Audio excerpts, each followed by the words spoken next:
Τι συμβουλή θα δώσεις σε όλους εμάς αυτή τη στιγμή που πάμε να κάνουμε μια καινούργια προσπάθεια, από την εμπειρία σου, από την διορατικότητά σου, τι πρέπει να κάνουμε? Εγώ έκατσα ένα εξάωρο και παρακολούθησα τις περισσότερες από τις τοποθετήσεις. Νομίζω ότι τα παιδιά σήμερα είναι πολύ καλύτερα από ό,τι ήμασταν εμείς. Μη σου πω ότι είναι καλύτερα και από ό,τι είμαστε εμείς. Νομίζω ότι είναι μια γενιά που δεν χρειάζεται καμία δική μας συμβουλή. Ίσα ίσα είναι πολύ καλύτερα από εμάς. Έρχονται με πολύ μεγαλύτερη δυναμική από εμάς.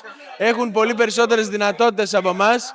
Και εύχομαι και θα αγωνιστώ γι' αυτό, για να τους δοθεί ο χώρος γρήγορα να περάσουν και από την νεολαία στην κεντρική πολιτική σκηνή. Αυτός είναι ο στόχος, η νεολαία να παράγει ευσυνείδητους πολίτες και καλούς πολιτικούς. Και νομίζω ότι πρέπει να δίνουμε τη σκητάλη στην νεολαία. Και εμείς προϊόν αυτού του πράγματος είμαστε.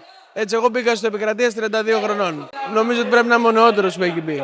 Πρέπει να μπαίνουν στη Βουλή οι νέοι άνθρωποι για να αγωνίζονται γι' αυτό και πρέπει να παλέψουμε γι' αυτό. Πρέπει να αγωνιστούμε για να είναι στην πρώτη γραμμή του Πασόκ οι νέοι άνθρωποι. Γιατί? Όχι γιατί έχουμε κάποιο φετικισμό απέναντι στους νέους, αλλά γιατί απλούστατα, όπως διαπίστωσα σήμερα μέσα σε αυτές τις 6 ώρες που παρακολούθησα, είναι άρτιοι, σοβαροί, με δομημένο λόγο, με πολιτικό λόγο, με ευαισθησίες για πράγματα τα οποία εμείς πολλές φορές δεν μπορούμε να τα συλλάβουμε τόσο καλά, και στο λόγο που είμαι 35 χρονών.